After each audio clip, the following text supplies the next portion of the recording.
Refais-la. Ah ouais, tu veux l'intro, toi. Je suis investisseur en crypto-monnaie et aujourd'hui, je vais vous parler de comment percer au prochain bull run grâce à une méthode en 3 étapes. Ah, il est trop chaud, il est trop chaud. Incroyable. Alors du coup, bienvenue à toi sur la chaîne de Cosmonautes. Et sur le plateau de Cosmonautes, on commence à s'installer petit à petit là dans l'environnement. Aujourd'hui, donc, on va faire un petit partage, une petite interview avec Bastien. Bastien dans la vraie vie, Bastien Retien sur les réseaux sociaux. Je vais te passer le micro, te laisser un petit peu te présenter avant de démarrer. Avec plaisir, Hichem, merci de l'invitation. Du coup, moi, c'est Bastien, comme Hichem m'a présenté, Bastien Retien sur les réseaux. Voilà, je fais du contenu éducatif à côté. Mais aujourd'hui, je suis pas là pour parler de ça apparemment, parce que je suis aussi ressources humaines à mes heures perdues, donc chargé de recrutement plus précisément. Et apparemment, c'est le sujet du podcast. Exactement, aujourd'hui, on va parler ressources humaines, on va parler relationnel, entretien, CV, toutes ces choses qui peuvent toucher au monde professionnel de l'entreprise, qu'on connaît sans forcément connaître en profondeur. Et là, on va avoir vraiment un aspect RH, un aspect ressources humaines. Pas forcément que candidat, mais vraiment l'autre aspect de comment ça se passe quand on est recruteur, quelles sont les impressions, comment est-ce qu'on juge un bon ou un mauvais candidat, etc., etc. Donc du coup, Bastien, tu bosses dans les ressources humaines. Est-ce que tu pourrais nous en parler un petit peu, nous dire quelle est la fonction, quel est l'objectif, comment ça se passe? Avec plaisir. Déjà, ce qu'il faut savoir dans les ressources humaines, c'est que c'est un sujet beaucoup plus vaste que ce que les gens pensent. C'est-à-dire que les gens pensent ressources humaines, les gens pensent souvent recrutement. Tu me rejoins si je me trompe, mais les gens pensent souvent recrutement. Et les gens pensent souvent on vire des gens et voilà, on fait l'administratif. C'est pas du tout uniquement ça. Dans les ressources humaines, en fait, c'est beaucoup plus vaste. Il faut savoir qu'il y a l'aspect formation. Donc on va gérer tout ce qui va être formation des collaborateurs. On va gérer aussi l'aspect paye. On va gérer l'aspect développement de carrière, comment on développe la carrière de nos collaborateurs. Et en fait, c'est un métier bien plus vaste et ça englobe en fait tout l'accompagnement des collaborateurs de l'entrée à la sortie, si tu veux. Donc sur tout ce qui est support. Plus précisément, du coup, dans le recrutement, moi, mon objectif, déjà, ça va être de recruter les meilleures personnes possibles pour l'entreprise et pour la stratégie de l'entreprise. De ça, il y a plusieurs méthodes, donc on entrera dans le détail sûrement plus tard. Mais voilà, l'idée, c'est de déjà satisfaire mes candidats aussi, parce qu'on travaille l'image de marque par le recrutement, et de trouver en fait la meilleure personne possible à ce poste et dans cette équipe aussi. C'est très important, c'est-à-dire que l'intégration dans l'équipe et le profil qu'on recherche va aussi être différent. Donc le grand objectif du recrutement, voilà, c'est de recruter la bonne personne au bon endroit et au bon moment. Ok, super intéressant. C'est pas évident, c'est un vrai défi de trouver la bonne personne. Et comment est-ce qu'on sait que c'est la bonne personne? Alors, effectivement, je pense que c'est le travail d'une vie pour le coup de bien recruter et c'est le challenge en fait d'énormément de boîtes, que ce soit des startups ou des grosses boîtes, parce que c'est évidemment la clé de la stratégie. C'est les gens qui sont dans ton entreprise et comment ils travaillent et ce qu'ils sont alignés. Pour répondre à ta question, comment on sait qu'on a fait un bon recrutement? Et bien en fait simplement on va regarder deux métriques. On va regarder nos clients internes et nos clients externes. Je vais préciser pour l'audience, nos clients internes en tant que recruteur, ça va être les managers pour lesquels on recrute. C'est-à-dire la personne, elle a une équipe, on va recruter un membre de son équipe. Est-ce que la personne est satisfaite? Donc ça va être la première métrique, tu vois, qu'on va regarder. Est-ce que la personne pour laquelle on a recruté est satisfaite de la personne qu'on a recrutée? Donc ça, on le sait a posteriori, à 6 mois, à 1 an, voire à plus long terme. Et ensuite, on va regarder le client externe, donc qui est le candidat tout simplement. Est-ce que lui se sent bien? Est-ce qu'il est satisfait aussi de ce qu'on lui a proposé? Est-ce qu'on lui a vendu le poste tel qu'il est? Et est-ce que le poste correspond à ses attentes? Pour moi, si les deux clients sont satisfaits, le client interne, le manager est satisfait, ça veut dire que le candidat bosse bien. Si le candidat externe est satisfait, ça veut dire qu'il est dans un bon environnement, propice à son développement, à sa productivité. Et en fait, du coup, c'est là où tu sais que tu vas avoir un bon recrutement. En fait, ce qui est intéressant dans ce que tu dis, c'est que personnellement, moi, j'ai déjà vu des managers recruter eux-mêmes, s'occuper de tout le process de recrutement dans une boîte, etc. Il n'y avait pas forcément de RH ou de poste de recruteur à part entière, mais c'était plutôt une fonction que quelqu'un occupait à côté de son vrai métier, on va dire. Et là, tu es en train de nous expliquer que grosso modo, c'est un vrai métier, c'est un vrai poste, et il vient compléter justement le travail de manager et apporter une valeur à l'entreprise. Mais c'est un métier à part entière, qui est bien défini et qui permet d'accompagner les autres métiers au sein de l'entreprise. Là, en fait, tu me fais plaisir parce que tu soulèves un point que tu as déjà dû entendre dans le monde de l'entreprise, comme quoi les RH, ils foutent rien. Les RH, bon, ils travaillent pas beaucoup, ils recrutent et après ils se tournent les pouces. Effectivement, c'est un métier à part entière. C'est-à-dire que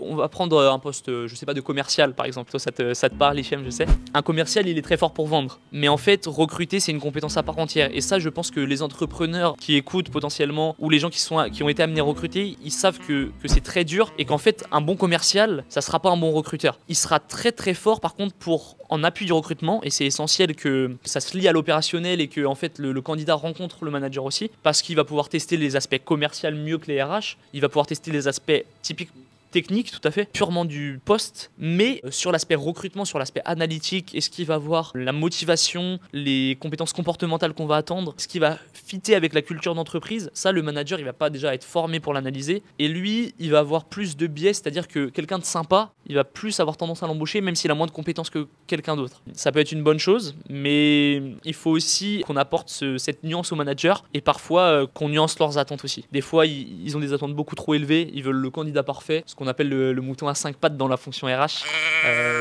et on est obligé d'être là en tampon pour nous, sachant qu'on connaît la réalité du marché du recrutement, dire en fait là tes attentes sont beaucoup trop élevées, donc soit tu vas augmenter le salaire, soit tu n'auras jamais ton candidat idéal. Alors c'est soit tu fais une concession sur le salaire, soit tu fais une concession sur tes attentes. Et nous, c'est aussi notre rôle de se mettre en opposition à ça et d'ouvrir les yeux un peu sur la réalité du marché du recrutement en apportant notre expertise, parce qu'en fait on le consulte tous les jours. Ok, très bien. Donc dans les backstage un petit peu, on en avait un petit peu parlé. Tu m'avais dit qu'il y avait quelque chose qui était super important, auquel je tiens à m'attarder dans cette vidéo, c'est le recueil de besoins. Le recueil de besoins, je te laisse nous en parler un petit peu et de dérouler petit à petit le process en fait de recrutement qui va potentiellement démarrer par ce recueil de besoins. Très bien. Alors effectivement, je pense que c'est un sujet très intéressant. C'est un sujet qui concerne beaucoup de domaines, le recueil de besoins. Hichem est encore là bien placé pour le savoir. Mais effectivement, dans la fonction RH, donc c'est clé. Un bon recrutement, ça part déjà d'un bon recueil de besoins. Donc ça va être la toute première étape du recrutement en amont, avant de se lancer sur lancer un poste, vendre le poste, etc. C'est est-ce que le RH qui va recruter, est-ce qu'il comprend bien le poste et du coup, est-ce qu'il sera bien en capacité de le vendre au candidat? Je m'explique. Donc sur la phase de recrutement, d'abord on va avoir une phase où on va avoir un entretien souvent d'1 heure avec le manager. Donc mettons un responsable commercial qui recrute un commercial pour son équipe. On va avoir un échange d'1 heure avec lui et on va tenter de comprendre plusieurs métriques. Déjà, ce qu'on va vouloir faire, c'est comprendre le poste en profondeur. Parce qu'un poste de commercial, il peut être très différent en fonction des secteurs, des équipes, des attendus. Donc on va comprendre c'est quoi les missions principales, à quoi la personne va passer la majeure partie de son temps, qu'est-ce qu'il va faire, quels outils on lui met à disposition. Toutes les questions que pourront nous poser les candidats en entretien, on doit avoir une réponse et on doit avoir une compréhension profonde de ces questions. Donc on va chercher à savoir ça. On va chercher à cadrer aussi les attentes du manager. Très très important. C'est-à-dire qu'est-ce que le manager attend en termes de compétences techniques, qu'est-ce qu'il veut comme année d'expérience, est-ce qu'il attend une expérience dans un secteur précis, mais qu'est-ce qu'il veut en termes de compétences comportementales aussi. C'est-à-dire est-ce qu'il veut quelqu'un avec un profil chasseur qui est vraiment qui sait draguer les prospects, qui a cette fibre commerciale de combattant, de conquérant. Est-ce qu'il veut quelqu'un avec un profil d'éleveur qui fidélise son audience, qui soigne les chouchous de ses clients? Ça peut être des profils très différents et nous on traduit ça en compétences comportementales pour cadrer le besoin. Et ensuite on va avoir tous les aspects liés à la rémunération, liés au poste. Est-ce qu'il y a des déplacements à prévoir? Est-ce qu'il y a des jours de télétravail par exemple? Tous les à côté du poste qui vont intéresser les candidats. Et donc c'est cette compétence approfondie-là et cette connaissance approfondie-là que nous on va essayer de cadrer.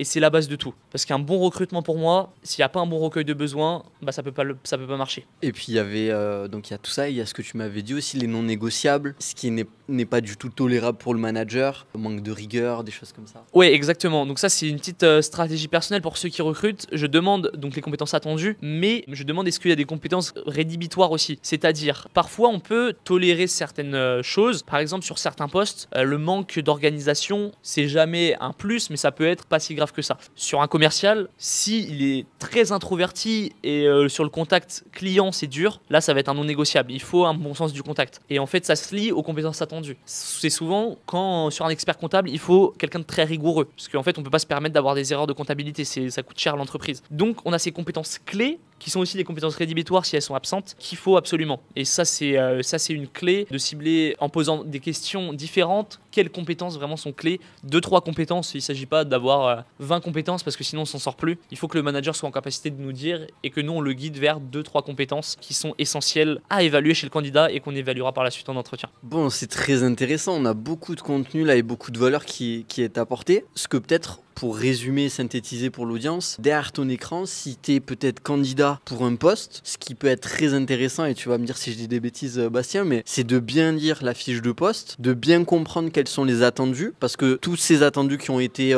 mis sur la fiche de poste, finalement, c'est un recueil de besoins que le recruteur, le RH, a fait auprès plus ou moins d'un manager. Et du coup, si tu veux faire un bon entretien, il va falloir que tu matches avec ces attendus-là, avec ces besoins-là. Et déjà, je pense que tu marqueras beaucoup de points si tu arrives arrives à sortir des mots-clés qui reviennent dans la fiche de poste, que tu arrives à mettre en avant peut-être des expériences ou des compétences dans ton histoire qui sont en lien également avec les compétences et la fiche de poste, etc.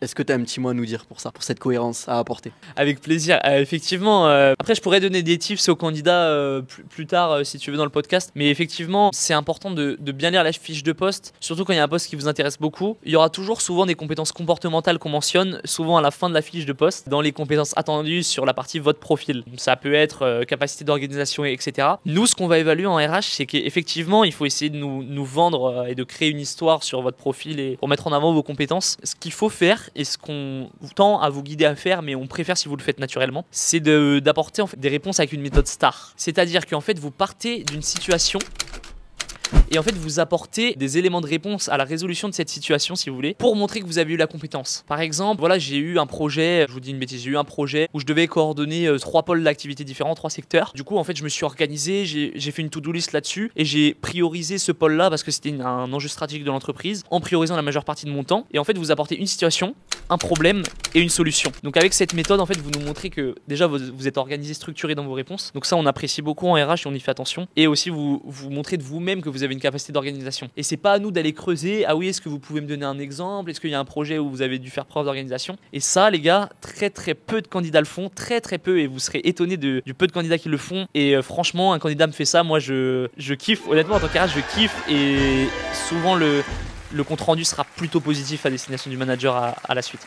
Super. Donc, juste avant qu'on passe à la prochaine étape de ce process de recrutement, il y a aussi un autre point que tu as souligné qui est, je trouve, hyper intéressant et peut-être méconnu de beaucoup. C'est le fait que, comme RH, ressources humaines, c'est un poste à part entière, il ne connaît pas tous les métiers de manière précise. Et donc en fait, très difficile de se dire bon ben aujourd'hui il y a mon manager qui a besoin de quelqu'un, allez bam je mets une fiche de poste et je vais recruter parce que peut-être ça va pas être justement en cohérence avec le besoin. Mais du coup il y a vraiment ce côté où il faut être curieux peut-être quand on est recruteur et il faut avoir ce côté de peut-être d'humilité de se dire bah en fait je ne sais pas tout et il faut que j'aille chercher l'information pour un poste de commercial, pour un poste de poissonnier, de charcutier, de vendeur, etc. Et du coup quand on a cette approche là, ça change énormément de personnes qui s'improvisent RH, qui vont se mettre à recruter sans forcément connaître le métier pour lequel ils recrutent finalement. Bah effectivement, en fait, pour moi, RH, c'est un métier super intéressant dans ce sens-là. C'est-à-dire qu'il faut une curiosité évidemment pour s'intéresser à tout, mais aussi ça t'apporte, tu connais pas en profondeur tous les métiers, mais au fur et à mesure de ta carrière, tu commences à connaître énormément de métiers, tu commences à appréhender et quand tu es très curieux, c'est super. Parce qu'il y a une infinité de métiers en fonction du secteur d'activité, en fonction de l'entreprise, en fonction de la taille, et en fait, tu t'échanges avec tout type de métiers. Tu vois, au quotidien, ça c'est super, dans le sens où bah, tu rencontres plein de personnes différentes, de passionnés aussi, tu vois, expliquent leur métier et c'est franchement très cool. Donc il y a ce point là et oui effectivement comme tu le dis c'est un vrai talent, tu peux pas t'improviser, il faut avoir cette curiosité d'aller fouiller et cette compréhension aussi de ce que je vous ai expliqué sur le recueil du besoin etc. pour faire un bon RH et ça vient aussi avec l'expérience parce que bien sûr plus t'avances plus tu t'acquiers de l'expertise métier entre guillemets. Super, est-ce qu'on peut passer du coup à la deuxième étape après ce recueil de besoins une fois qu'on a bien compris les attendus, qu'est-ce qui se passe? Alors ça va être super intéressant pour vous parce que ça va concerner aussi l'expérience candidat. La seconde étape, donc ça va être tout ce qui va être rédaction de l'offre d'emploi et post sur les job boards. Déjà, nous on va recueillir le besoin. Souvent, on va avoir une trame déjà faite par le manager de structuration d'offres d'emploi. Sauf que nous, on est un peu marketeur aussi à ce niveau-là, c'est qu'on va la vendre. C'est-à-dire que lui, ça va être très brut, voilà, très détaillé, très descriptif. Nous, on va essayer de la rendre un peu plus sexy, tu vois. On va utiliser les bons termes, on va utiliser des verbes d'action par exemple, ce qui se fait beaucoup pour les missions, pour direct impliquer le candidat. On va mettre en avant les atouts de l'entreprise, les possibilités de mobilité, la taille de l'entreprise, s'il y a des opportunités à l'international. On va voilà, travailler sur les formulations. Et c'est un petit peu un travail de marketing pour les rendre un peu plus sexy. Et ça serait intéressant voilà, de voir plusieurs offres différentes pour vous montrer des exemples. Mais effectivement, on joue sur ça. Une fois que l'offre est rédigée, nous, on va avoir une phase où on va la poster. On va la poster pour toucher le maximum de candidats possible. Donc, on va la poster sur beaucoup de job boards en général, la stratégie. Premièrement, il va y avoir le site carrière de l'entreprise. Donc, c'est le site de l'entreprise, ça, c'est posté d'office, il n'y a pas le choix. Ensuite, on va la poster sur un certain nombre de job boards. Pour les plus connus, ça va être Indeed, LinkedIn, Welcome to the Jungle pour les postes un peu plus juniors et, mais ce que j'en oublie, Hello Work aussi. Donc ça, si vous voulez faire vos recherches, concentrez-vous sur ces job boards là, je vous conseille. Et du coup, ensuite, on va cibler les candidats. Ce qu'il faut savoir, c'est quand un candidat va candidater sur un de ces job boards, les candidatures vont être regroupées sur un ATS. C'est-à-dire, qu'est-ce que c'est un ATS? C'est un logiciel qui regroupe toutes nos candidatures en interne. Donc en fait, si vous venez d'Hello Work, si vous venez de LinkedIn, si vous venez du site carrière, vous allez atterrir au même endroit. Donc en fait, j'ai déjà eu la réflexion de oui, sur LinkedIn LinkedIn, en fait, ça sert à rien de postuler là-bas parce que les RH ils checkent pas les candidatures. Ça, c'est complètement faux et vous vous tirez une balle dans le pied si vous commencez à faire ça. Donc, peu importe où vous candidatez, faites-le et nous, on va voir en fait la vision sur toutes les candidatures. Donc, il n'y a pas un job board où c'est mieux que l'autre et voilà. Super, c'est drôle ce que tu disais au début là par rapport au fait de marketer l'offre, parce que moi ça m'est arrivé de tomber sur des offres où il y avait vraiment même tout un univers en mode on va partir à la chasse et pour notre chasse on a besoin de ça comme compétences, etc. Il y avait plein d'univers animés et je trouvais que c'était attirant justement parce que ça rendait la chose un peu le poste fantastique et ça montrait que il y avait un brin d'humour aussi dans l'entreprise, etc. C'était attirant. Je te reprends le micro, mais effectivement, alors moi récemment là je candidate sur des offres en communication, donc souvent elles sont pas mal rédigées finalement parce que c'est aussi leur métier. Et ouais, je suis tombé sur une offre, ils me vendaient du rêve, voilà sur l'émission, c'était un peu sexy. Alors je saurais plus vous le redire, mais c'était voilà l'aventure, développer l'univers client, tu vois que des mots comme ça sur du haut de gamme, créer un monde de projection. Tu vois, vraiment ils en faisaient des caisses, mais c'était stylé. Moi j'ai kiffé, c'était stylé. Donc ça marche, continue de créer des univers, vous nous aurez un jour. Donc ok, donc deuxième étape, la fiche de poste. Qu'est-ce qui suivrait par la suite? Yes, donc là j'étais sur la fiche de poste, la diffusion de l'offre aussi, j'ai parlé. Donc ensuite, nous, il y a toute la phase, une fois que c'est posté, on va devoir traiter les candidatures qui arrivent. Bon, souvent, on a un flux important au début. Ce que je tiens à préciser, peut-être tu voulais me poser la question plus tard, Hichem, mais ce que je tiens à préciser, c'est que les RH, ils sont pas une seule offre. Vous voyez, vous candidatez une offre, les RH, je dirais en moyenne, ils ont 14 offres de ce que j'ai vu en même temps à gérer. Donc ça implique des entretiens avec les managers, des points de suivi, ça implique énormément de traitement de candidature en fonction du volume de CV et ça implique en fait une grosse charge de travail. Donc ça c'est important à préciser pour ceux qui disent que les RH ils foutent rien. Les gars, n'hésitez pas, moi je vous prends en stage d'observation, on va voir si vous allez rien faire. Donc 14 postes différents à gérer en même temps. Waouh, vous êtes des boss. Bah écoute, je sais pas si on est des boss, mais tu sais, c'est tout ce truc de priorisation. On a des postes qui vont être plus urgents que d'autres, et on a des postes où on va être plus avancé que d'autres en fonction, on va avoir des pistes, etc. Et des postes plus pénuriques aussi. Il arrive que de certains postes, on ait 0 CV. Ça, j'y viendrai après, on a une autre stratégie, mais voilà, donc c'est tout le jeu de prioriser parce que tu te doutes bien qu'on peut pas faire des entretiens avec, on va dire, 4 candidats en moyenne par poste en même temps. On va pas faire 56 entretiens par semaine, tu vois, c'est pas possible en termes de charge de travail, sachant qu'on n'a pas que le recrutement, ça, les gens le savent pas forcément non plus. Mais effectivement, 14 postes en même temps. Donc il y a toute une stratégie dans le traitement des candidats. Est-ce que tu attends une semaine, tu vois, avant de traiter les candidats pour avoir un maximum de volume et le faire tout d'un coup, ou est-ce que tu le fais jour par jour pour que les candidats aient une réponse le plus vite possible et essayer d'avoir les meilleurs candidats? Ça, c'est deux stratégies différentes, mais qui peuvent s'entendre, tu vois, au regard du volume et de la charge de travail que tu as. Ok, ensuite, comment ça se passe pour justement gérer les CV? Vous recevez des CV, vous recevez des lettres de motivation. Est-ce que vous lisez les lettres de motivation? Parce qu'il y en a plein des fois qui disent, et on sait pas en fait si vous lisez les lettres vraiment. Alors les gars, les lettres de motivation, je vous dis la vérité, dans 95% du temps elles sont pas lues. Et là j'avoue on les lit pas. Pourquoi on les lit pas? C'est pas parce qu'on n'a pas envie de lire vos petits romans, les gars. Moi j'aime bien lire les lettres de motivation, c'est stylé, etc. C'est en fait tout simplement qu'on n'a pas le temps. Dites-vous qu'on regarde le CV et en fait si on devait lire une lettre de motivation, si tu prends 1 minute par lettre, t'as 20 candidats, je prends la moyenne basse par offre, ça fait 20 minutes par offre, ça fait sur 14 offres, je vous laisse faire le calcul, mais ça c'est des heures. Donc en fait rien que lire des lettres de motivation ça prend des heures finalement. Donc en fait on les lit pas dans 95% du temps. Pourquoi je vous dis 95% du temps?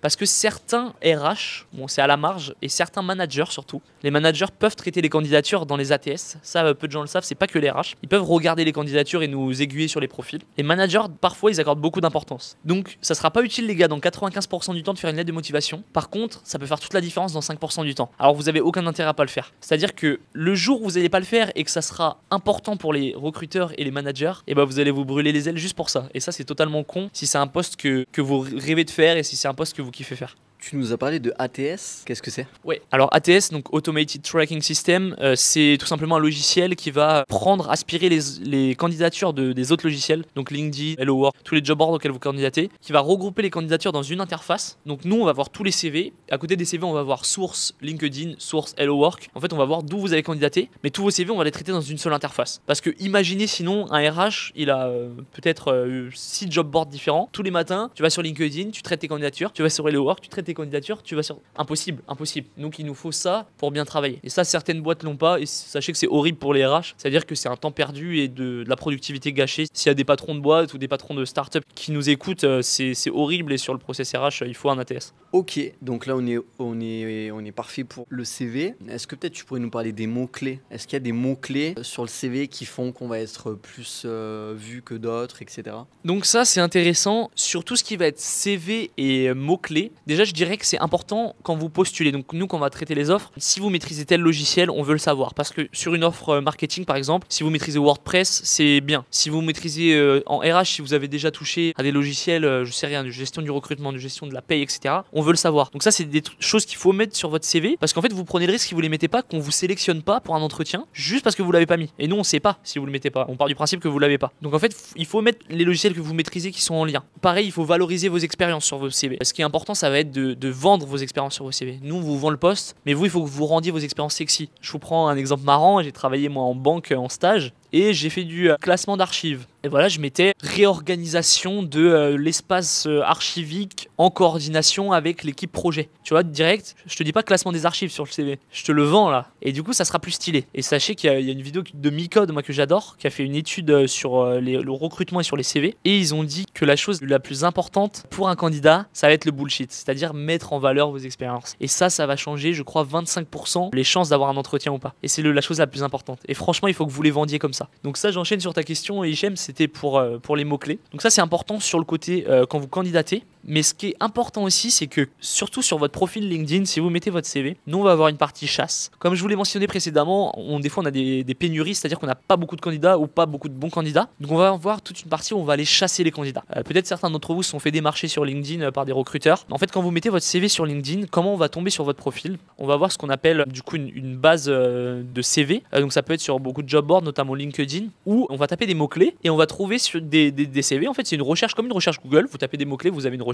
Et nous, ça va être avec des mots-clés de CV. Donc par exemple, je vous mets un exemple. On recherche un commercial. Notre commercial, on le veut dans le domaine du bâtiment. On le veut qu'il ait une connaissance sur Salesforce et on veut 3 ans d'expérience. Et bien en fait, on va mettre intitulé commercial, 3 ans d'expérience. Donc ensuite, l'algorithme va savoir en fonction en lisant le CV. Et on va voir tous les CV qu'on Salesforce. Donc si vous mettez pas Salesforce sur votre CV, vous n'apparaîtrez pas dans la recherche. Donc en fait, c'est très très important de mettre des mots-clés en lien avec votre fonction. Commercial, ça peut être vente, ça peut être prospection, ça peut être tous les outils souvent. Ça sera tous les outils donc on va regarder. Le titre de la fonction et la localisation, les années d'expérience. Déjà, on va faire un premier tri et le secteur. Il faut que vous mettiez aussi également le secteur, voilà, BTP ou éventuellement le nom de votre boîte. Après, c'est détecté. Mais donc sur cette recherche mots-clés, soignez vos mots-clés. Surtout, j'ai envie de dire, si vous êtes un peu expérimenté pour avoir des bons postes. En étant junior, on a souvent beaucoup de CV. Je vous cache pas sur les postes parce que c'est pas le plus dur à trouver. Mais quand vous commencez à prendre de l'expérience, vous pouvez avoir des postes très très stylés en vous faisant chasser par des recruteurs. Super, et on peut peut-être avoir des espèces de portefeuille de mots-clés sur internet si on met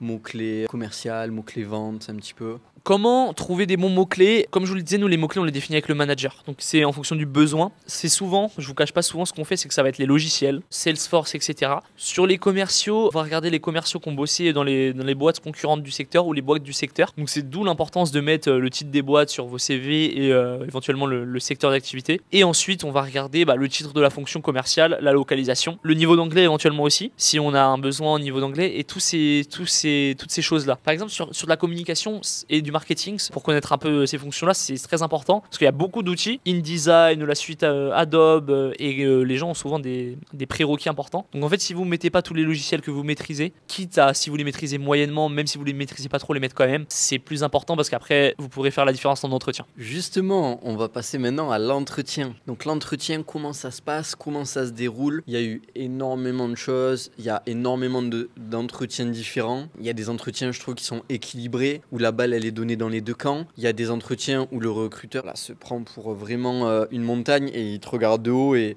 c'est en mode vends-toi et il n'y a que toi qui dois te vendre et c'est nous les patrons. Voilà, qu'est-ce que tu peux nous en dire un peu de l'entretien? Comment ça se passe? Quels sont peut-être les conseils à avoir? Quelle est la relation de toi que tu cherches à créer, ta méthodologie, etc. Là, j'espère que tu as 1 heure devant toi, Hichem. Alors déjà, l'entretien, je dirais il y a autant d'entretiens qu'il y a de recruteurs. C'est-à-dire que c'est comme dans la vie, tu vois, tu peux tomber sur des gars super sympas, par contre tu peux tomber sur des connards. Et ça va dépendre. Et tu peux tomber sur des mecs très forts dans leur poste, des RH qui sont très forts en entretien, et tu peux tomber à contrario sur des RH qui sont pas très compétents et l'expérience va pas être folle. Donc ça, je dirais que c'est ça. Je vais partir de la base, comment ça se passe un entretien en général. Déjà, il y a plusieurs étapes pour arriver à l'entretien. Du processus de recrutement en général, ça les gens le savent pas trop. Nous, ce qu'on va faire, c'est d'abord un entretien RH et ensuite il y aura un entretien entretien avec le manager. La personne va rencontrer le manager donc dans sa future équipe, c'est important. Nous, on sera un premier tampon pour le manager où on va recevoir plus de candidats et on va faire un feedback. Donc nous, sur l'entretien RH, en général, en fonction des postes, ça dure entre 30 et 45 minutes et on cherche à identifier un certain nombre de choses. Donc en fait, on cherche à identifier déjà les compétences qu'on appelle hard skills, donc qui sont les compétences métiers. Et on cherche à identifier les soft skills qui sont les compétences comportementales et qui sont, franchement, pour moi, ça fait parfois 60% du recrutement. Quelqu'un qui a des très bons soft skills, pour moi, il saura apprendre la fonction, même s'il maîtrise pas tout, il saura être très bon dans son poste. Donc ça va être ces deux outils d'évaluation qu'on va avoir. Donc comment ça se déroule? Ça va dépendre des RH, mais il y aura toujours une phase où on va présenter l'entreprise. Donc on va vendre l'entreprise aux candidats. Quels sont les avantages? Est-ce qu'il y a des opportunités? Voilà, quels sont tout ce qu'on va pouvoir vous mettre en avant, on va le faire. Par exemple, si nos rémunérations sont pas très bonnes, on va pas le mettre en avant évidemment. On en parlera plus tard, mais voilà. On va avoir la présentation du poste. Donc moi, ce que j'aime bien faire, c'est demander au candidat ce qu'il a compris du poste. C'est pas une question piège, c'est voilà pour voir déjà s'il comprend bien le poste, s'il a une bonne compréhension. Donc là, je l'évalue aussi là-dessus. S'il a fait des recherches, s'il a regardé précisément s'il s'est intéressé. Et ça, c'est révélateur. Franchement, beaucoup de candidats comprennent pas vraiment le poste ou lisent la fiche de poste devant moi. Sauf que moi, en entretien, je le vois qu'il lit la fiche de poste. Donc je lui pose des questions. Donc ça, j'évalue et après, je complète pour moi que le candidat, il ait la meilleure compréhension du poste possible. Ça, c'est très important pour moi avant de rentrer dans le vif du sujet, qu'il comprenne ce qu'on attend de lui, qu'il me dise aussi si lui il est en phase avec ce que je lui propose, très important. Donc ça, je pose la question. Et donc une fois que c'est bien compris, là on entame sur le profil du candidat. En général, ce que je dis moi, c'est est-ce que vous pouvez me parler des expériences en lien que vous voudriez me mettre en avant? Parce que j'ai son CV, j'ai lu son parcours. Et du coup là, je vois beaucoup de choses. Je vois s'il sait se mettre en avant, je vois s'il a une capacité de synthèse et qu'il arrive à bien me résumer ce qu'il a fait. Je vois s'il me parle de choses avec la méthode STAR que je vous ai dit, où il part d'une situation, d'un problème et me montre comment il l'a résolu, ou d'un challenge. Donc ça, je l'évalue sur ça. Et vous êtes évalués les gars tout au long de l'entretien. C'est vraiment un jeu de rôle. Faut que vous soyez dans une optique de vous vendre au maximum. Vendre votre candidature, mettre en avant vos points forts, pas forcément parler de vos points faibles, sauf si on vous le demande. Et voilà, donc là, on va parler du parcours. Moi, je vois ça comme un échange. Certains recruteurs, non. Donc moi, j'interromps la personne, j'hésite pas à le relancer, et éclaircir des points que j'ai pas compris, etc. À l'issue de tout ça, une fois que moi j'ai posé les questions, je pose aussi les questions en termes de rémunération. Ça va être toujours le sujet. Donc je lui demande en fait ses prétentions. Souvent, les commerciaux, ce qu'ils font, c'est qu'ils me disent combien vous proposez. Et ça, moi, je juge aussi sur ça, un bon commercial. Ça veut dire que je sens qu'il a la fibre négociation, je sens qu'il a la fibre commerciale quand il commence à me faire chier avec ça. Beaucoup de candidats ne le font pas. Ce qu'il faut savoir, c'est que souvent, très souvent, on peut négocier son salaire. J'ai même des potes à moi qui l'ont fait en alternance. Je conseillerais pas forcément parce que ça peut être bloquant après si voilà, vous négociez et qu'il y a un autre bon candidat qui est moins cher, ça peut être bloquant. Mais négocier son salaire, c'est un bon moyen de commencer plus haut que ce que vous pourriez commencer et ensuite d'avoir un meilleur salaire. Et donc ensuite on discute en termes de prétention salariale. Ce qu'on fait toujours, nous, c'est en annuel brut. C'est mieux si vous parlez en annuel brut, les gars. Mensuel net, on va devoir calculer, on connaît à peu près, mais on parle toujours en annuel brut. Ça peut être 35, ça peut être 40. Et ce qu'il faut savoir, c'est qu'on a une fourchette de salaire. Donc si vous voulez, si tu veux, Hichem, on discute avec le manager au moment de l'embauche de combien il est prêt à mettre en fonction du profil. Donc je sais pas, entre 30 pour un profil pas très expérimenté, 35 pour un profil plus expérimenté. Et ensuite nous on va placer le curseur. Donc toi Hichem par exemple, si je te demande voilà, combien tu veux là entre 30 et 35, là tu me dirais pour tes compétences commerciales. Pour mes compétences commerciales, en vrai je dirais en disant que 35 c'est le haut du panier vraiment. Ouais. Mais ça tu le sais pas. Ah mais ça je le sais pas. Ouais. En vrai, si je le sais pas, moi j'irai chercher les 35. Je négocierai pour aller chercher les 35 parce que je me vends, hein. Je sais ce que j'ai à offrir à l'entreprise. Je peux ramener à peu près tant de chiffre d'affaires. Du coup, ça va apporter tant en volume, etc. etc. Donc je vais toujours essayer de négocier avec le haut du panier. Maintenant, si tu me dis par exemple 45, c'est peut-être un petit peu beaucoup par rapport à mes expériences aussi. Et je pense qu'il faut être réaliste aussi avec ça parce que si au final tu es à 45 mais que sur le terrain ça suit pas... Hichem, si des choses que je te propose, c'est qu'on fasse une mini simulation. Vous êtes chaud ou pas? Non, ça pourrait être stylé. Je te présente un poste rapide, tu vois, on va dire, t'es commercial sur de l'équipement électrique. Alors on a un portefeuille de 40 clients, t'es dans une agence qui est située sur le secteur de Nantes. Nous, ce qu'on veut faire, c'est qu'on veut développer l'activité. Donc on cherche vraiment un profil chasseur. L'idée, c'est de doubler le portefeuille d'ici 1 an et demi. Donc ça, c'est pour le poste. T'as une voiture de fonction. Et voilà, donc on a échangé sur ton profil, etc. Maintenant, quelles sont tes prétentions salariales, Hichem? Combien me proposez-vous? Ok, tu me fais la technique. Bien joué déjà. Écoutez, moi, alors, je vais avoir un budget, ça va effectivement dépendre du profil. Il faut que je rencontre aussi les autres candidats, moi, pour avoir plus d'infos à ce niveau-là sur le type de profil et le positionnement. Donc, je préférerais, si ça vous dérange pas, que vous me disiez une fourchette. Et ensuite, moi, voilà, j'adapte et en fonction, et en toute transparence, je vous dirai si vous correspondez à la fourchette. Ok, alors je vais pas vous mentir, vous n'êtes pas le seul entretien et la seule entreprise avec qui j'ai eu un échange. Il y en a eu d'autres. Et disons que pour un poste similaire, on m'a déjà proposé de commencer à 34-35. Donc, j'aurais du mal à me visualiser visualiser en dessous de ce chiffre-là. Maintenant, je tiens à dire que vous êtes l'entreprise et l'entretien qui m'a le plus plu, qui me correspondrait le plus, vraiment. Donc je souhaiterais continuer avec vous, mais si jamais en termes de chiffres, ça bloque... Donc écoutez, en dessous de 34, du coup c'est bloquant pour vous, on continue pas le process si jamais c'est en dessous de 34. Alors vous voyez là dans ces cas-là, si le candidat me dit ça, moi j'arrête directement l'entretien. J'arrête directement l'entretien. Si moi ma fourchette elle est en dessous de 34 et qu'il me dit c'est bloquant, bah j'arrête. Parce que en fait je veux pas faire perdre du temps au candidat, je veux pas perdre mon temps non plus, et ça sera déceptif pour lui dans tous les cas si lui il s'attend à plus. Donc là ce qu'il faut savoir c'est que j'arrête. Et sinon si c'est dans ma fourchette, je lui dis bah écoutez très bien on vous a proposé 34, mais quel est le montant de la partie variable et de la partie fixe? Très bonne question monsieur. Disons que les 34 étaient fixes, tout ce qu'il pouvait y avoir par la suite c'était du variable par rapport aux ventes et au volume, au CA et tout ça. Ok, écoutez, alors vous me dites en dessous de 34 c'est compliqué. Nous on a une politique en fait, on est plus autour de 30, mais on a une énorme partie variable parce qu'on pense que c'est la façon de motiver nos commerciaux. Et donc en fait voilà, vous pouvez avoir un gros bonus si vous dépassez vos objectifs. C'est sur atteinte de l'objectif et sur dépassement de l'objectif, sur l'acquisition de nouveaux prospects, nos objectifs. Donc vous pouvez le dépasser et avoir un très très beau complément de salaire. En revanche si vous ne faites pas le boulot vous êtes à 30. Donc est-ce que vous c'est bloquant ou pas du tout à ce niveau là? Ça pourrait le faire honnêtement, parce que sans paraître arrogant, je pense que je vais exploser les objectifs, je vise même les doubler. Donc ce que je peux vous proposer si ça vous dit, c'est qu'on se fasse peut-être une période d'essai, on reste sur ces chiffres là, ce que vous m'avez proposé, 30 et 34 en variable, et si jamais donc sur cette période d'essai, donc d'un mois à 6 mois, j'arrive à doubler les résultats, est-ce qu'on pourrait signer justement un CDI sur du coup du 34 fixe? Alors là tu vois ce que tu viens de faire Hichem, c'est une erreur. Parce que en fait tu comprends pas vraiment le monde de l'entreprise, comment ça se passe. Déjà tu essaies de négocier avec moi, je suis RH, je veux juste voir si tu es en accord avec le salaire. Souvent comment ça se passe, c'est que si on t'embauche au CDI, évidemment il y a une période d'essai, mais si t'atteins les objectifs, c'est pas tu te mets d'accord dès l'entretien, si on atteint on renégociera. C'est que si t'exploses les objectifs, on a un truc qui s'appelle l'entretien annuel qui a lieu où tu discutes de ton année, de tes objectifs et tout, et là tu négocies ton salaire. Tu dis vous voyez j'ai explosé les objectifs, moi je veux plus. Mais tu le fais pas en entretien ça mec, tu le fais jamais en entretien. Ça tu fais pas de deal, tu proposes pas un deal avec le RH en mode si vous voulez ce qu'on fait c'est ça. Ça c'est l'erreur. Ça c'est du freestyle. En vrai c'était pas du tout prévu, là on a improvisé. C'était sûr que j'allais me chier. Je l'ai mis dans la sauce les gars. C'était de la sauce.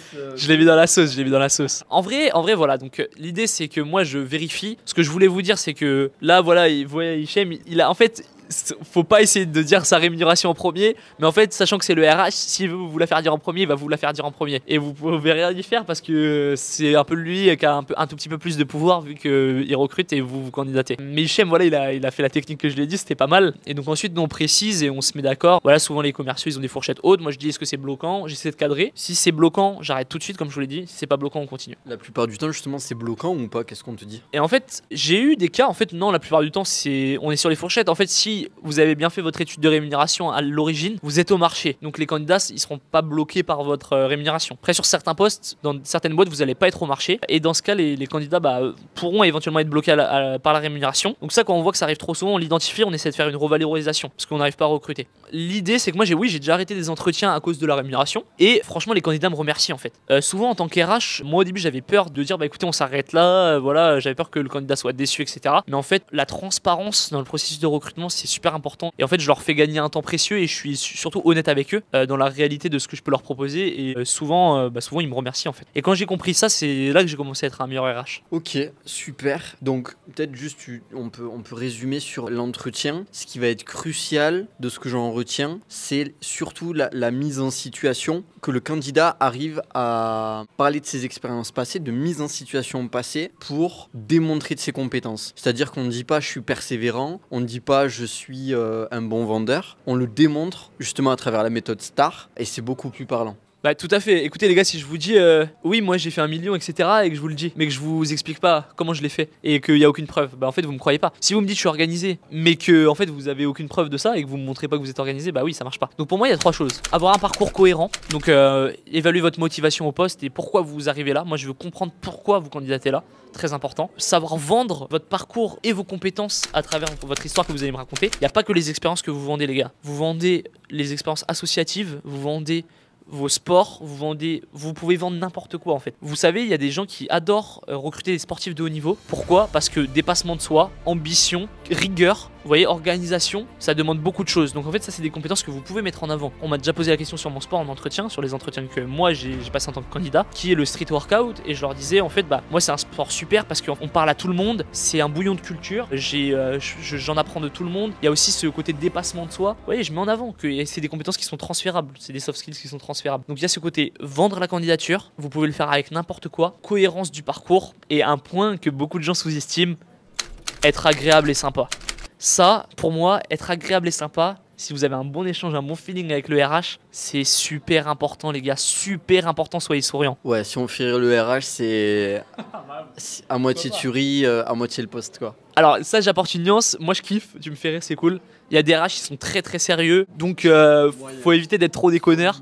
Faut que vous sentiez la vibe, mais en tout cas, soyez agréable, soyez souriant, et ça, n'importe quel RH va l'apprécier, et il le mettra dans son compte rendu, ça les gars. Et en fait, si vous êtes agréable, on va vous projeter dans l'équipe, et vous allez être agréable aussi, vous allez bien vous intégrer dans l'équipe, etc. Et vous serez étonné du nombre d'entretiens où j'avais pas forcément les compétences, mais juste parce que j'ai un plutôt bon relationnel et je vends plutôt bien, donc où j'ai eu le job pour ça, quoi. C'est bon, on veut l'acheter là. Là, il s'est bien vendu, on veut l'acheter. Il y a un truc aussi que je trouve intéressant, c'est donc. Je vais prendre mon cas particulier parce que là, du coup, j'étais en 3e année de psychologie et j'ai postulé pour les masters en psycho qui sont très sélectifs. Donc, il y avait dossier avec CV, lettre de motivation, projet de mémoire, etc. Et à la suite de ça, donc premier filtre, et si tu étais retenu par ton dossier, il y avait une deuxième étape qui était l'entretien. Et en fait, comment je l'ai appréhendé cet entretien? Je l'ai appréhendé un petit peu par la phrase de Will Smith dans Hitch, Expérience Séduction. Bon, ce soir, quand tu te demanderas quoi lui dire, si tu es assez beau ou bien encore si tu es à son goût, n'oublie pas qu'elle sort déjà avec toi.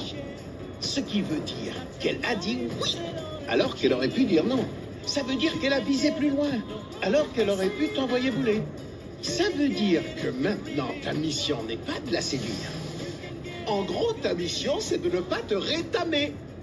Où il explique en gros que si tu as obtenu ton premier rendez-vous, admettons avec une fille, avec une femme, c'est qu'elle t'a déjà dit oui, elle a déjà accepté. Et du coup maintenant, le travail c'est qu'elle te découvre.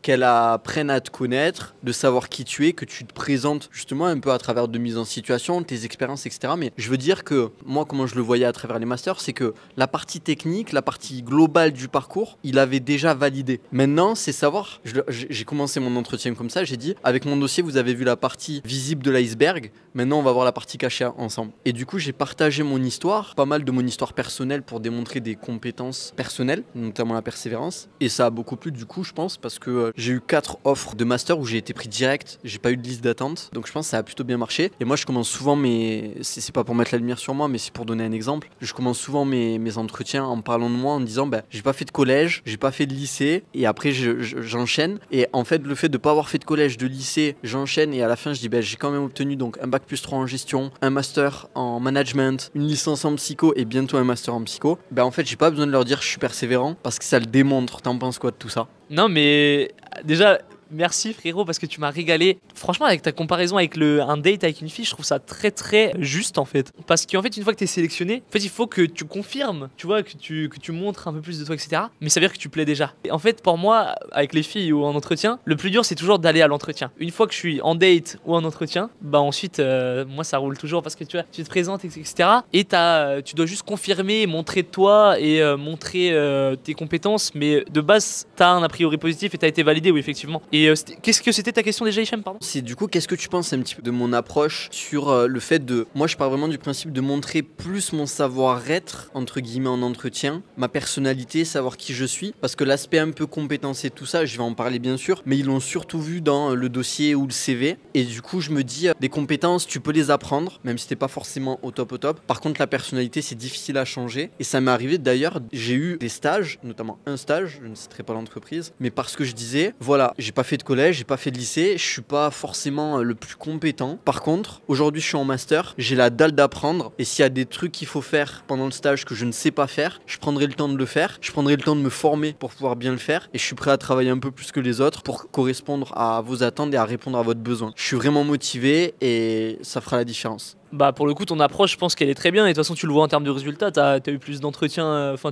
tu m'avais dit que t'as été prêt systématiquement. Comme je vous le dis, on sous-estime en fait les gens motivés et le nombre de gens motivés. Vraiment quand il y a quelqu'un de très motivé, ça se remarque. En général moi les jeunes que j'ai ou les profils juniors, ils font pas preuve d'une grande motivation. Je pense que c'est aussi la quête de sens qui est plus compliquée, le monde du travail etc. Les jeunes s'y retrouvent moins. Mais un jeune qui est motivé, qui a faim, mais moi je le reçois en entretien, ça fait 70% du boulot honnêtement. Parce que même avec le manager qui lui va plus évaluer la technique, j'ai déjà vu des managers qui prenaient des mecs un peu moins forts en technique mais qui avaient la dalle, qui avaient les crocs et qui aussi avaient un bon savoir-être pour s'intégrer dans l'équipe. Parce qu'il faut pas oublier, c'est que le manager il va avoir le dernier mot déjà sur la personne qu'il va choisir. Mettons qu'on lui envoie 3 candidats, il en reçoit 3, c'est lui qui décide après. Nous on le conseille, on peut lui dire attention là tu devrais choisir lui, mais c'est lui qui a le dernier mot. Donc en fait il va recruter quelqu'un avec qui il veut bosser les gars. Il va pas forcément recruter le mec qui a les meilleures compétences du monde. Il faut des compétences, mais plus important il faut être motivé, il faut être un bon gars, être sympa quoi. Et c'est pour ça qu'Hichem, bah toi t'as super réussi parce que je pense que tu vois on sent déjà cette motivation dans le parcours etc. Rien que quand tu m'en parles, moi je le sens en tant que RH et en tant que pote aussi tu vois. Et ça c'est des trucs trop rares et c'est des trucs qu'il faut développer, être sympa et faire preuve d'une grande motivation. Rien que se renseigner sur l'entreprise, être au courant des actualités. Il y a personne qui le fait, ça fait la différence. Je sais pas, moi je me renseignais sur des outils par exemple. Là j'ai passé un entretien pour un poste en marketing récemment. On me demandait sur des outils etc. Bah, je me suis renseigné plus en profondeur sur les outils. Je lui ai dit bah écoutez moi je suis prêt à me former pour la prise de poste si jamais il y a des sujets où vous voulez que je monte en compétences. Si jamais il y a besoin que j'aille voir l'équipe aussi en amont, il me disait qu'il y avait potentiellement une contrainte d'arriver un peu plus tôt. Bah, je lui ai dit bah écoutez c'est possible, je peux peut-être m'arranger. Et ça montre que t'as faim. Et je lui dis bah voilà, le poste il m'intéresse beaucoup. À l'issue de l'entretien je lui envoie un email pour lui dire bah écoutez j'ai apprécié l'échange, je suis toujours motivé pour le poste. Ça les candidats qui font ça, je vous kiffe les gars parce que j'adore, ça montre que vous êtes motivé et c'est un truc à faire. Petit tips, laissez envoyer un email après l'échange RH, ça montre votre motivation, remerciez-le, dites que vous êtes motivé. C'est vraiment cool en fait, c'est globalement et sans dans l'idée populaire négative de la séduction, mais c'est un petit peu ça en fait. C'est plus ou moins séduire, c'est être agréable, se sentir bien, que ce soit nous ou faire se sentir bien l'autre en notre présence. C'est vraiment du relationnel, donc toujours analogie avec date, fille, tout ça. C'est le fait de se dire en fait c'est se dire ok, donc t'as le premier rendez-vous qui a été validé, donc elle te trouve mignon, donc le premier date il est validé, vous vous rencontrez, vous apprenez à vous connaître, et en fait je pense cette sincérité de se dire écoute, à la fin peut-être premier, deuxième ou troisième, à voir hein, chacun son rythme, mais de se dire écoute franchement j'en ai appris plus sur toi, aujourd'hui tu me plais, je pense que toi et moi ça peut le faire, ça peut matcher, il y a vraiment quelque chose qui peut se faire. Maintenant faut savoir que dans toute relation ça se passe pas toujours bien, maintenant je suis prêt à me remettre en question, je suis prêt à communiquer avec toi, je suis prêt à m'exprimer sur les choses qui vont être agréables et moins désagréables, à faire attention à la forme de comment je vais les dire. Donc voilà, en gros je vais peut-être pas être parfait, mais je suis prêt à m'améliorer et à passer un moment de vie avec toi, si ce n'est toute la vie. Mec, je suis à deux doigts de lâcher une larme là. Non mais exactement, et je rajouterais sur l'analogie avec le date, et j'ai oublié, yes. Et je rajouterais du coup sur l'analogie avec le date que ce qui est important c'est la transparence en fait dans toute relation. Si t'es full honnête, et en tant qu'RH c'est super important, voilà, t'es full transparent, si tu penses que les missions vont pas lui correspondre parce qu'elles sont pas assez challengeantes pour lui, moi je lui dis écoutez je pense que les missions vont être déceptives pour vous, je vous le cache pas. Et après c'est à vous de voir si vous voulez continuer ou pas, moi c'est ce que je pense. Et en fait si t'es transparent, tu te dis les choses, je sais pas si dans ta relation tu te dis écoute moi j'ai des doutes sur ça, etc. C'est là où ça devient sain, etc. Si vraiment j'essaie de trop te vendre le poste, ou moi tu vois par exemple si je me vends à une meuf et je dis ouais je sais pas je mytho, tu vois, je dis j'ai une société, moi je fais 4000 par mois, après tu commences à t'embourber dans un truc et quand elle se rend compte en fait ça va être mort. Et c'est pareil tu vois dans les ressources humaines aussi et dans les recrutements aussi, faut être transparent et c'est une vraie relation et j'adore ta métaphore Hichem. Et c'est pareil pour vous les candidats du coup, mais soyez honnête avec le recruteur et le RH. Si jamais vous n'êtes pas à l'aise avec un outil, vous pouvez aussi le dire, que vous en avez entendu parler, que vous connaissez un petit peu mais que vous avez jamais vraiment travaillé dessus. C'est pas parce que vous annoncez entre guillemets une faiblesse ou un point sensible que ça va être éliminatoire. Au contraire, je pense que si vous êtes transparent, honnête, mais que vous apportez cette notion de je connais pas très bien mais je suis prêt à me former dessus s'il le faut, je suis prêt à apprendre, ça va faire toute la diff. Parce que je pense que des candidats qui avouent un petit peu justement les points sensibles, mais que derrière ils apportent une solution, parce que c'est ça la démarche, c'est je souligne pas une problématique, mais un point sensible. Par contre, je viens apporter un pansement, une solution de ok, mais je m'arrête pas sur ça. Je m'arrête pas sur le fait je sais pas aujourd'hui, je saurai pas demain. Non, je sais pas aujourd'hui, par contre demain je peux être meilleur. Et ça montre toute une méthodologie psychologique, une démarche psychologique, une personne, un savoir-être qui n'est vraiment pas commun. Et c'est très rassurant parce parce que ça veut dire que le jour où tu seras en entreprise, où on va te demander de faire quelque chose très important pour peut-être ton supérieur ou ton N+4, bah en fait tu vas pas rester, alors que tu ne sais pas faire ce qu'on te demande, tu vas pas rester dans le silence, le faire et te retrouver le jour J dans la sauce et que tout le monde ramasse. Parce que finalement c'est ton manager du manager qui va prendre plus que toi. Et avoir cette qualité-là d'être honnête et de se dire bon, je sais pas le faire et j'arrive à le dire, mais je m'arrête pas sur je sais pas le faire et je vais apprendre, je pense que c'est une méthode incroyable. Qu'est-ce que t'en penses? Mais mec, très bien résumé. Pour moi, l'honnêteté, c'est clé. Et j'ai envie de vous dire quelque chose même de plus profond. Je pense que mentir, c'est de la lâcheté par rapport à affronter une situation. Et c'est toujours le cas. C'est-à-dire que pourquoi tu mens? Parce que tu as envie d'esquiver une situation qui sera inconfortable. Pourquoi tu dis pas à ta meuf que t'es fauché? Parce que t'as peur qu'elle le prenne mal et qu'elle finisse la relation. Pourquoi tu dis pas au recruteur que tu maîtrises pas l'outil? Bah parce que t'as peur qu'il te sélectionne pas. Sauf qu'en fait, tu t'empêches de vivre des situations qui sont inconfortables et ça te fait pas grandir du tout. Et surtout, ça te porte préjudice parce que un jour ou l'autre, quand ça se sera, les conséquences elles seront 20 fois pires. Donc les gars, l'honnêteté, vraiment c'est la clé, et que ce soit dans la vie ou dans le processus. Si vous avez pas de compétences dans un outil comme tu le dis, Hichem, ça va se voir. Donc en fait, c'est stupide et faites pas ça les gars. Et ça, je déconseille, que ce soit sur les compétences ou sur le parcours ou sur les choses, évitez les gars, parce que ça vous rend pas service non plus. Si vous voyez plus beau que vous êtes, vous accomplissez pas les choses que vous devez avoir vraiment. Et vous trichez entre guillemets, et c'est pas bon pour vous. C'est ça, c'est que vous mettez un peu l'entreprise, l'équipe en danger, mais vous mettez vous aussi en danger finalement. Vous allez vous faire mal voir parce que vous avez annoncé des choses, vous avez affirmé avec force des choses qui, voilà, au finalement n'ont pas été en cohérence. Parce que c'est un peu ça, maître mot, je pense, et on va passer à la suite. Mais c'est dans votre entretien, il faut avoir de la cohérence entre votre parcours, votre personne et le poste, qui est des liens. Moi, j'appelle ça coudre, c'est-à-dire que tu prends un fil et tu l'amènes et tu fais ton t-shirt, mais ça va dans les deux sens. C'est pas tu fais ton truc de ton côté, donc c'est tu couds en cohérence. Et deuxième, vraiment l'honnêteté. Je pense que l'honnêteté, ça plaît énormément parce que c'est tellement rare entre guillemets d'être suffisamment en confiance et à l'aise avec soi-même pour dire les choses sur lesquelles on n'est pas à l'aise, que ça fait une différence monumentale. Je finis juste avec ce point, avec un petit exemple que j'ai très récemment là, du coup, sur un entretien pour un poste marketing. Il y avait une partie où il fallait, alors si je résume, c'était des outils d'envoi de newsletter, et moi je connaissais pas les outils, etc. Donc il me pose la question, quel est votre niveau sur l'outil, etc. Bah moi je lui dis, bah écoutez, moi à ce niveau-là j'en ai jamais vraiment utilisé. En revanche, je pense que moi je suis capable de me former. Si jamais il y a un sujet, je peux me former, comme je te l'ai dit précédemment, et je peux me former sur l'outil, il y a pas de problème, etc. Et je pense que je suis en capacité de le faire et que je pourrais apprendre. Et lui il me dit, ah oui, non mais oui effectivement, très sympa, tu vois. Il me dit, oui effectivement, c'est pas très compliqué. Je voulais juste voir où vous en étiez, mais oui, vous pouvez totalement apprendre. Mais si je l'avais mytho, je lui avais dit, ouais, bah, je suis un expert et tout, il m'aurait posé plus de questions. Potentiellement il l'aurait vu, ou il l'aurait vu après, il m'aurait dit, mais c'est mort, tu vois. Alors que là il m'a juste dit, c'est pas grave les gars. Et en fait des fois juste c'est moins grave que ce que vous pensez, tu vois. Il m'a demandé WordPress, est-ce que vous êtes fort? Je lui ai dit, bah écoutez, j'ai touché il y a un petit moment, je suis pas forcément à jour, mais voilà, je pourrais m'y replonger tout. Et ça, c'est pas forcément des trucs graves, dans le sens où si c'est pas vous et que il y a un candidat qui est plus fort que vous, il y a un candidat qui est plus fort que vous, mais il faut essayer de faire la différence sur autre chose. Si jamais vous avez pas toutes les compétences, c'est sur votre motivation, sur votre savoir-être, sur votre curiosité, votre dalle en fait les gars. Très intéressant, ouais. Je vais rajouter sur faire la différence sur autre chose par rapport à mon parcours en psycho. Et après sinon il y avait autre chose qui m'était venu, c'est le fait que bah en fait si vous mentez et que la personne elle s'en rend compte, je pense que c'est éliminatoire. C'est-à-dire qu'on te dit est-ce que tu connais, tu dis oui, on te pose plus de questions, on voit que tu parles chinois, machin, bah en fait on se rend compte que tu sais pas, parce qu'il y a des questions, elles sont très basiques, hein. Mais si tu sais pas, tu peux pas inventer. Et en fait si la personne se rend compte, je pense que c'est éliminatoire, parce que tu te dis en fait, elle peut même pas être honnête sur juste ça, parce que c'est pas grand chose de dire je sais pas faire ça, mais par contre je suis prêt à apprendre à le faire. C'est rien, on est d'accord. Mais le jour où tu vas être dans une situation professionnelle où ça va être peut-être de ta faute, ou qu'il y a un truc, tu as été responsable, ça va mettre trop de bazar dans l'équipe ou dans l'entreprise. Et en vrai, moi perso, si j'étais RH en tout cas, je pense moyen. Parce que je me dis, savoir-être, c'est très difficile à changer. Et être honnête, savoir dire les choses et tout, le candidat, il va pas faire des formations sur l'honnêteté dans l'entreprise. Donc si en fait, dès le début, ça part en cacahuète, ça va être très difficilement rattrapable. Très difficilement. Et après, c'est contagieux, hein, ça va contaminer des relations, d'autres collègues, des équipes, et les résultats, les performances vont être impactés, je pense. Mais même plus que difficilement, c'est rédhibitoire les gars.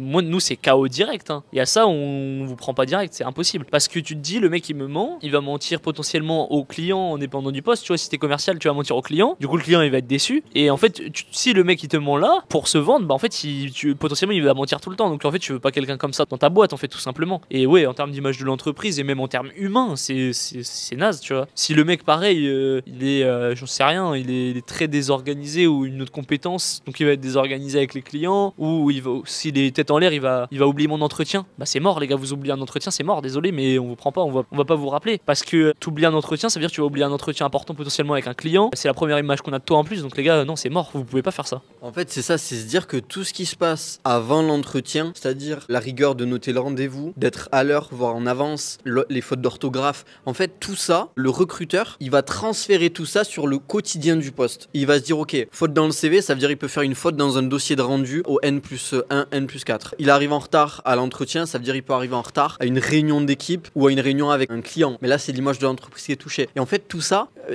peut-être c'est des petits trucs où tu te dis, bon, mais ce matin-là, pour l'entretien, j'ai pas fait attention parce que mon réveil a pas sonné. C'est une fois, ça arrive une fois. Ouais, mais c'est une fois de trop parce que le recruteur, il sait pas que c'est une fois. Donc, il va peut-être le penser, entre guillemets, systématiquement. La faute dans le CV, tu vas dire, ah, c'est une fois. Ouais, mais c'est une fois de trop aussi, etc. Et juste avant de te passer le micro, donc, moi, ça me fait penser beaucoup ce que tu disais sur mettre sa valeur sur autre chose. Ça me fait penser à la psychologie parce que la psycho, ben, j'étais pas la personne qui avait des 15, 16 de moyenne générale. J'avais pas non plus des notes de fou, tu vois. J'étais entre peut-être 12 et 14. 14, ouais, 12, 14. Donc, c'est pas non plus. En psycho, il y a vraiment des personnes qui ont 18, 19 de moyenne générale. Genre abusé. Donc, t'es à 12, 14, c'est pas mal. Mais par rapport aux autres personnes, concurrents entre guillemets, parce que les gens aiment bien appeler ça comme ça, franchement t'es loin. 14, 18, grosse diff. Et même ceux qui ont 15, 16, il y en a pas mal, hein, faut pas croire. Donc en fait, moi quand ça je le savais, et en même temps je le savais aussi parce que, j'ai pas envie de dire l'implication, mais je faisais 2 parcours en même temps, j'avais mes boîtes aussi à côté à gérer, etc. Compliqué d'avoir 18 de moyenne. Mais du coup, ce qui s'est passé, c'est que au lieu, comme beaucoup, de m'acharner sur les notes, d'aller me comparer, parce qu'il y en a beaucoup aussi qui se comparent, je lance pas la pierre, parce que on n'a pas le même âge, on n'a pas les mêmes expériences, on n'a pas les mêmes choses, mais il y en a beaucoup qui venaient me voir et qui me disaient putain Hichem, t'as eu combien et tout, qui me venaient me voir que pour les notes. Genre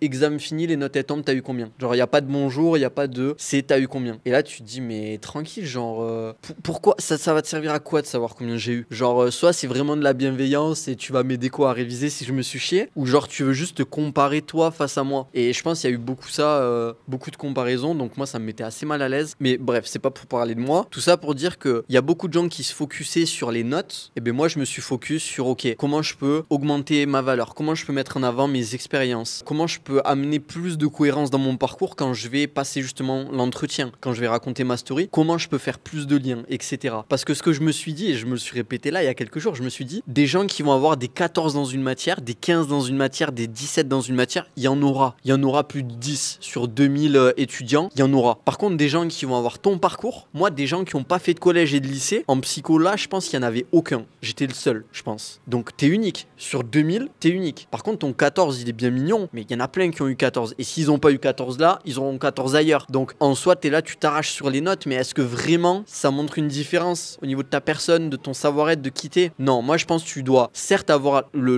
en tête les notes planchées, parce qu'il y a des masters, en fait, si t'as pas 12 de moyenne, on te regarde même pas. Donc ça, oui, fie-toi à ça, mais passe du temps à augmenter ta valeur et à vraiment augmenter ta valeur et arrêter de se comparer avec les autres. Il y a un autre truc un peu bête, mais ça je sais pas si toi tu le faisais avec tes masters. J'ai demandé des lettres de recommandation par exemple. En psycho, je pense qu'il y a personne quasiment qui fait ça. C'est-à-dire qu'il y a tellement ils sont accrochés sur comparaison et notes, comparaison.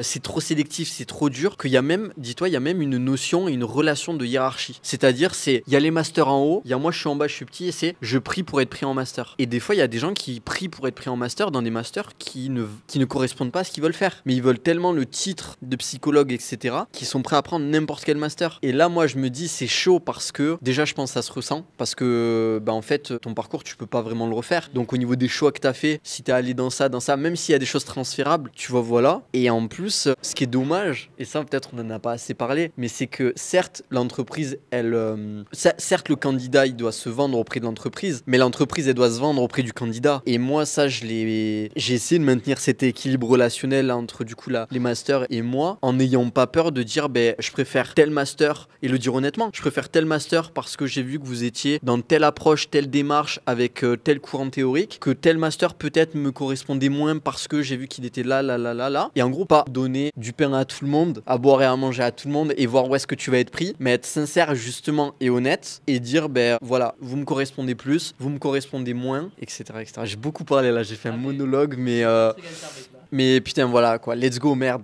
Non, mais là, il y a trop de trucs. Déjà, je voulais revenir sur... moi, pour moi, les gars, ceux qui se butent pour avoir des notes de fou, bah pour moi, c'est pas les plus forts. Je le dis parce que, en fait, avoir des notes de fou, mec, ça va te demander beaucoup d'efforts. Il y a une utilité marginale, ce qu'on appelle une utilité marginale, c'est l'effort que ça va te demander pour le résultat que ça va t'apporter. Il est trop important. Et en fait, ça va faire aucune différence, ou quasi aucune différence sur le job que tu vas avoir. Et pour moi, il faut absolument pas se concentrer sur ça. Moi, tu vois, je reste là-dessus, tu vois, je suis ok avec avoir 13-14. Je pourrais avoir bien plus si je me la tuais. Mais en fait, je n'ai aucun intérêt. J'ai beaucoup plus d'intérêt à développer sur mon temps que je gagne une activité qui me fait monter en compétences, me former sur des sujets qui m'intéressent ou lancer une activité que d'avoir des meilleures notes. En fait, ça, les recruteurs s'en foutent, les gars. Tant que vous validez votre année ou que vous atteignez vos objectifs académiques pour rentrer dans telle ou telle école, franchement, le reste, on s'en fout, les gars. Donc, vous butez pas, à moins que vous ayez un challenge, et concentrez-vous sur vos compétences vous-même, votre valeur, comme Hichem le disait, et sur comment tu vas développer ta valeur, en fait, comment tu vas te former. Moi, depuis que j'ai pris la décision de me former, mes entretiens, la qualité de mes entretiens, elle a totalement changé. Que ce soit en termes RH sur mon aspect professionnel, mais sur mon aspect personnel, j'ai beaucoup plus d'activités à mettre en avant. Les gens se disent purée, c'est un mec proactif. Non, c'est super. Donc les cours, c'est bien pour avoir un diplôme, parce que c'est exigé, mais avoir des super notes, les gars, ça sert à rien. Sur la diffire, quoi.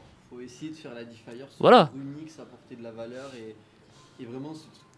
Oh, excuse-moi. T'inquiète. Vraiment cette relation de se dire, toujours un peu on prend l'analogie de l'entrepreneuriat, mais pourquoi tes clients viendraient chez toi et pas ailleurs, et pas chez tes concurrents? Qu'est-ce que t'as d'unique qu'ils n'ont pas? Et souvent ce que t'as d'unique, c'est ton histoire. C'est ton histoire. Ton 14, il y en a plein qui peuvent l'avoir. Mais ton histoire, elle est unique. Pas de collège, pas de lycée, master, c'est unique. Il n'y en a pas 36 des histoires comme ça. Et moi là où je veux vraiment te donner des conseils, c'est sûr, moi je passe trop de temps sur la story que je vais raconter. La story que je vais raconter, le livre que je vais écrire au milieu de ma vie. Qu'est-ce que je vais dire? Qu'est-ce que je vais dire? Et je pense que tu dois passer du temps un peu sur ça, sur, comme il disait, développer des compétences, se former, lancer une activité, mais qu'est-ce que tu vas raconter? Comment ce que tu fais aujourd'hui, tu vas pouvoir le mettre en lien avec ta demande de master, ton poste de demain, comment tu peux transférer les compétences? Et il y a des trucs tout bêtes, mais donc j'ai fait de la coiffure, CAP coiffure. Tu dis putain, CAP coiffure, c'est CAP, c'est même pas niveau bac, c'est pas ouf, mais il y a des compétences que tu peux transférer pour la psychologie qui est niveau bac plus 5. Le recueil de besoins. Un bon coiffeur, c'est quoi? Un bon coiffeur, c'est quelqu'un qui accueille un client, qui sait accueillir un client, c'est quelqu'un qui sait poser des questions sur quand est-ce que vous vous êtes coupé les cheveux pour la dernière fois, c'est quoi votre fréquence chez le coiffeur, qui pose des bonnes questions pour comprendre le besoin, donc la coupe de l'individu, et réaliser une coupe adaptée. Mais attention, c'est comprendre le besoin et en tant que professionnel, s'adapter. C'est pas je fais absolument tout ce que le client me dit, parce que le client il va peut-être te demander une coupe, un résultat de coupe, mais qui par rapport à la qualité de cheveux qu'il a, fin, épais, frisé, pas frisé, ça va pas donner la même chose. Donc tu prends le recueil de besoins de ton client, mais tu es suffisamment professionnel pour arriver au résultat que le client veut en passant par ta méthode à toi et pas en suivant forcément toutes les étapes que le client va te donner, parce que le client n'est pas coiffeur, il ne sait pas comment y arriver en soi. Mais ça demande du professionnalisme, etc. Et recueil de besoins en psycho, tu mets ça en avant, c'est transférable. Et ça peut être transférable dans la vente, dans le commerce. Il y a dans la cuisine, c'est pareil. Dans plein de choses, tu peux transférer. Il y a des métiers, on se dit, mais ça n'a rien à voir. Si, tu peux reprendre des choses et les mettre en avant. Non, mais totalement.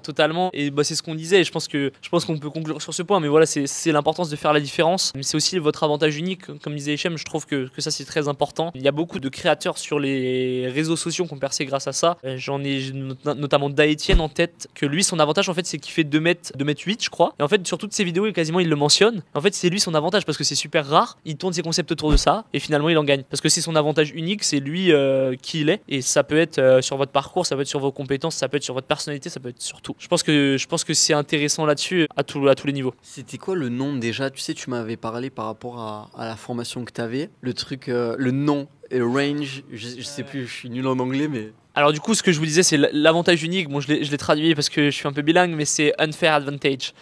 C'est quel est votre unfair advantage, votre avantage injuste, et comment vous allez le mettre en avant. On en a tous un. Voilà, ça peut être, comme je vous le dis, votre humour, ça peut être votre parcours de vie, comme ça peut être celui d'Hichem, ou ça peut être un aspect physique, je sais pas, une particularité, vous avez un nez tordu, j'en sais rien. Et ben en fait, ça, vous pourrez le tourner à votre avantage. Je sais pas, votre mère est footballeuse, ou vous faites du business alors que vous avez 16 ans. Ben en fait, ça, c'est des avantages uniques, parce que vous êtes très peu dans ce cas, et c'est des choses que vous pouvez valoriser. Bon, super, je pense qu'on va arriver à la fin. Ça fait pas mal de time tout ça. Sur quoi on pourrait un peu finir? Qu'est-ce que tu aimerais partager sur cette fin? Il n'y a pas vraiment de limite, hein. C'est aussi un souvenir qu'on capture.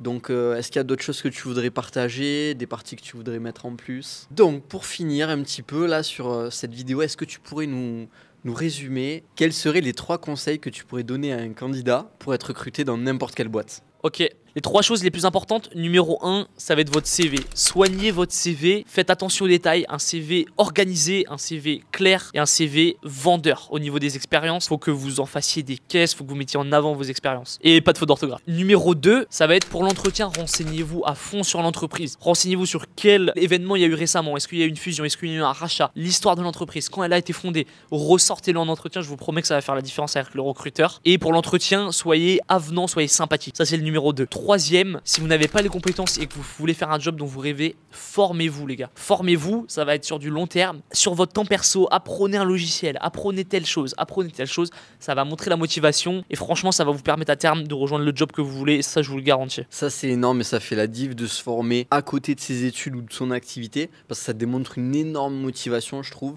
de passer son temps libre à faire des choses entre guillemets professionnelles pour augmenter sa valeur. C'est très bien vu en plus en entreprise par les recruteurs. Est-ce que tu pourrais me partager une anecdote que tu as pu avoir en tant que recruteur? Yes, alors une anecdote, moi c'était quand je débutais et souvent donc je traitais pour un recrutement de commercial et voilà, donc écoutez, on avait rendez-vous par exemple à 10h je crois que c'était et le gars se pointe pas au rendez-vous en fait, donc à 10h etc, il se pointe à 10h30, il m'appelle sur mon téléphone, donc je lui réponds et il me dit oui on avait rendez-vous etc, ben, je lui dis oui mais vous êtes 30 minutes en retard et il me dit ah non je suis pas en retard, on avait dit 10h30 et tout, je lui dis non écoutez on avait dit 10h et tout et il commence à me prendre de haut, il commence à me dire bah écoutez ah non moi je fais pas d'erreur moi sur l'horaire. Je sais qu'on avait dit 10h30 et tout alors que je l'avais noté dans mon agenda.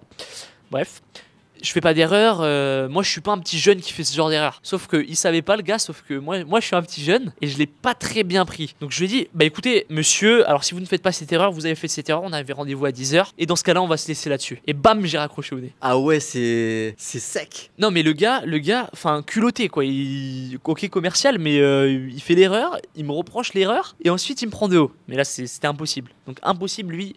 Ça c'était rédhibitoire et il y en a des candidats comme ça qui te prennent de haut parce que voilà moi j'ai 23 ans, je recrute éventuellement des gens qui ont plus de 50, qui ont une vie derrière eux, qui ont monté plusieurs boîtes etc. Et ça arrive parfois que les candidats soient plus détentes parce que je suis jeune, sauf que moi ça passe pas. Si t'es trop détente avec moi ou t'es trop pisse ou t'es trop friendly ou tu vas commencer à me tutoyer ou voilà, faire des choses bizarres, ça passe pas. Et du coup toi Hichem, est-ce que t'as ce qui pourrait être intéressant c'est est-ce que t'as une anecdote à me raconter mais en tant que recruté et après je fais une analyse. Ouais carrément, alors moi j'ai une expérience que je partage de temps en temps ou pas, mais surtout aux étudiants. Moi pour mon stage de master 1 en management de projet, donc j'ai un tableau Excel où en gros je note le nom de l'entreprise, le poste, le lien de où j'ai trouvé l'offre et le statut, où est-ce que ça en est. Et il faut savoir que tu vas me dire toi si c'est hallucinant ou pas, mais pour mon stage de master 1 donc qui devait durer entre 2 et 6 mois, j'ai envoyé 90 candidatures